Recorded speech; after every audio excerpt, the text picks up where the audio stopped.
Will it take me under? So the Seahawks just knocked off the Philadelphia Eagles 24-10 this week. This week, we play the Jacksonville Jaguars in Jacksonville. You are now watching Walk Talk. Let's go Hawks! Life is over. These snakes strike like a cobra. The world's hot, my son got knocked. Evidently, it's elementary. They want us all gone eventually. Trooping out of state for a plate. Knowledge, the coke was cooked without the garbage. We'd all have the top dollars. Imagine everybody flashing. Fashion, designer clothes. Lacing your click up with diamond rolls. Your people's holding dough, no parole, no rubbers. Going raw, imagine law with no undercovers. Just some thoughts for the mind. I take a glimpse into time. Watch the blimp read the world is mine. All right, John. We're in week 14. We play the Jacksonville Jaguars, and just in case you guys are looking at the schedule, they changed the time from a 10 a.m. game Pacific time to 1:25. All right, let's talk about the Eagles game. Give us one high point. To me, it was the quick start for the Seahawks. You know, they were able to dictate the pace of the game early and made the Eagles play from behind, something they really haven't had to do all year. Yeah. Supposedly this season, Philly has not allowed any touchdowns in the first quarter. We get a touchdown at home. Jimmy Graham, first quarter. Let's go Seahawks. Let's go. Low light.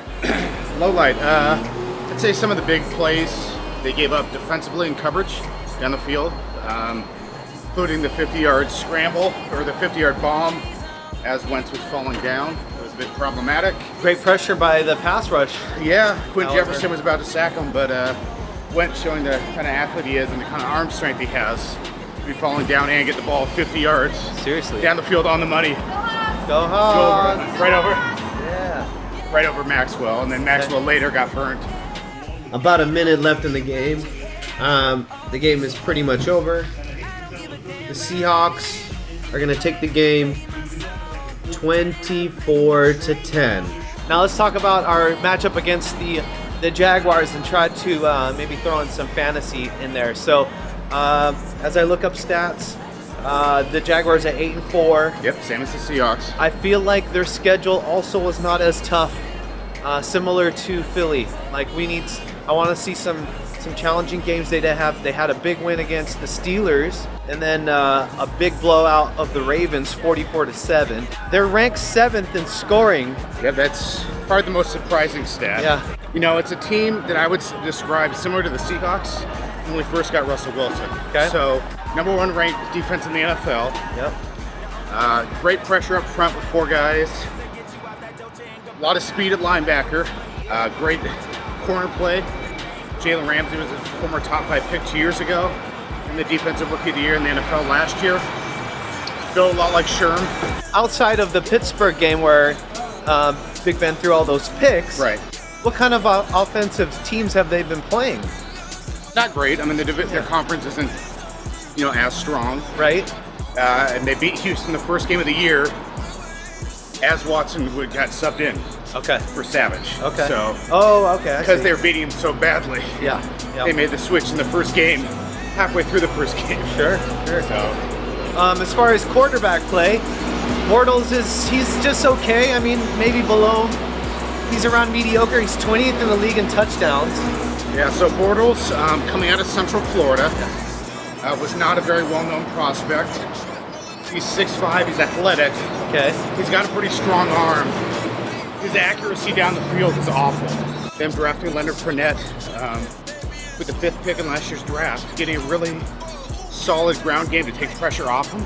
Okay. Much like we saw with the Seahawks in the early 2013 with Russell, right? Sure. The key for Bortles and Jacksonville fans is just don't lose the game for him. Sure. That's kind of their motto. Okay. Run the ball, play defense, be physical, and don't lose it.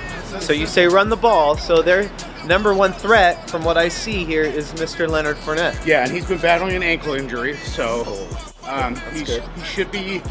I think he's probably healthier than he's been. I mean, really, it was 2 weeks ago we had the ankle injury at its worst. Okay. So for them, they have 3 good receivers. Allen Robinson, who got injured the first game of the year, and they haven't had him all year. Yep. Their other guy, Alan Hearns, is doubtful, so he shouldn't be playing, so that helps. Okay. So the 2 guys that have come on for them are both rookies. That's D.D. Westbrook, who was the receiver of the year in college last year in Oklahoma. He's played for 3 games. I think he's got 6 catches each of the last 2 games. So he's a smaller, quicker guy, really skinny, like 170 pounds. And then they have another guy, Coyle, who is a young receiver from a small school in Kentucky. Okay. And he's kind of their speed guy. So tell me, they're very inexperienced at receiver. That would not be a strength of their team. Tell me about Marquise Lee. I'm looking up the stats, and I'm seeing a Marquise Lee and Mercedes Lewis. Yeah, so Marquise Lee was one of the top guys out of high school. He went to USC right after Pete Carroll left. Played at Sarah High School, which is like a dominant high school in Southern California. He fell in the draft to that really 3rd round because he didn't run a very good 40. But he's a quickness player. He relies on his quickness. Mercedes Lewis is a very big tight end, 6'7". Would be considered more of a blocking tight end at this point of his career. Okay. He's a former very high draft pick at UCLA. He kind of looks like Graham, where he looks like a basketball player. Sure. They don't ever throw to him, kind of like Graham, unless they're in the red zone. Okay. Those are the only times he'll ever see the ball. And they use him very similarly how the Seahawks use Graham. Just a lot of lob jump balls. Except for the fact that he is a better blocker, would you say? Well, he's definitely a better blocker, but he does not have the speed that Graham does. Okay. Yeah. Or ability to create plays after catching the ball. So what are the keys for us defensively? First off, would you, for fantasy, would you start the Seattle defense? It's almost a dumb question. Yes. Bortles will make mistakes. Okay. He's prone to turning the ball down or turning the ball over. And their key is stopping Fournette. I think if they stop Fournette, they're going to have a hard time beating us just because they're not. I don't foresee their receivers being able to make enough plays. Sure. Even if our secondary is, lacking the star power that it has in the past. I felt like last game our secondary really did a great job. I think all around defensively we So the new news this week, 2 things came out last week. Shaq Griffin was back, starting at right corner. Okay.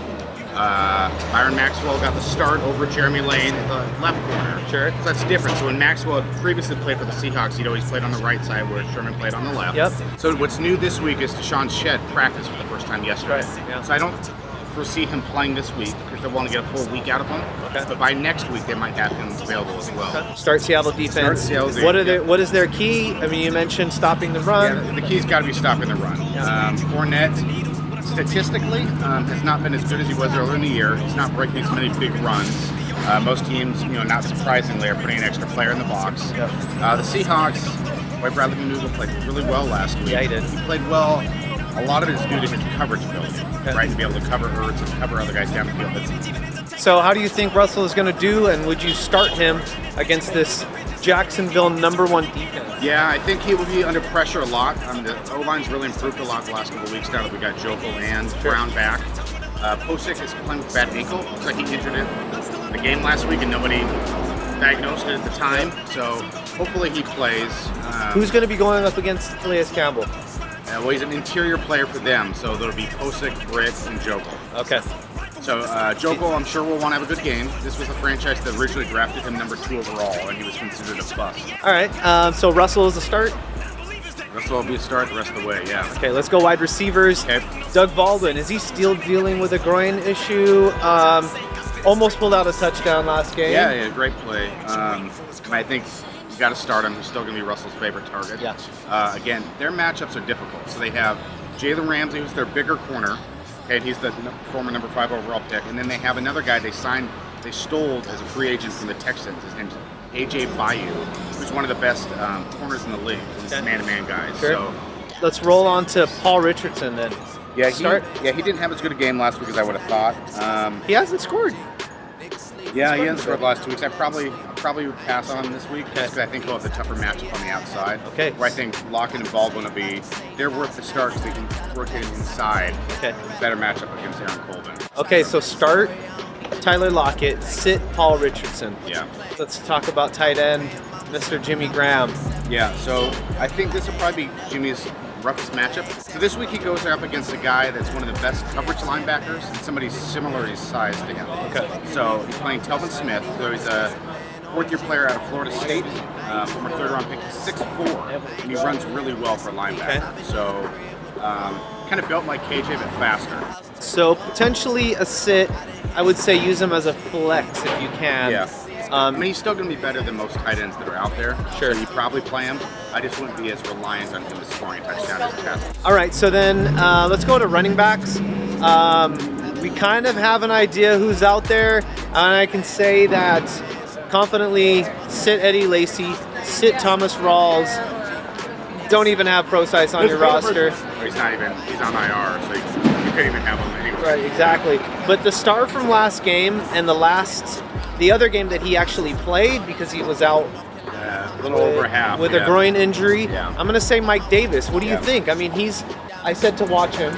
We all both agreed to watch him. I think he's worth a flex play, worth picking up. I think he's going to get at least, again, 12 to 15 touches. Yep. Who am I missing from running backs? McKissick. Oh, yeah, J.D. McKissick. Yeah. Got a touchdown last game. Yep. What do you think? Sit, start, watch?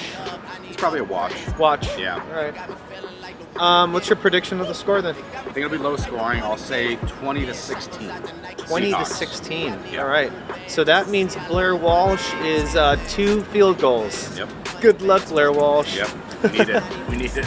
Nothing deep, please. The good news is the weather is supposed to be, I think, 57. So all right. it's sunny, so. So that means no wind, right? Well, I can't we'll see. predict. All right. Okay. Yeah. Go Hawks! Go Hawks! Thank you guys. Go Hawks. Go Hawks! Go Hawks!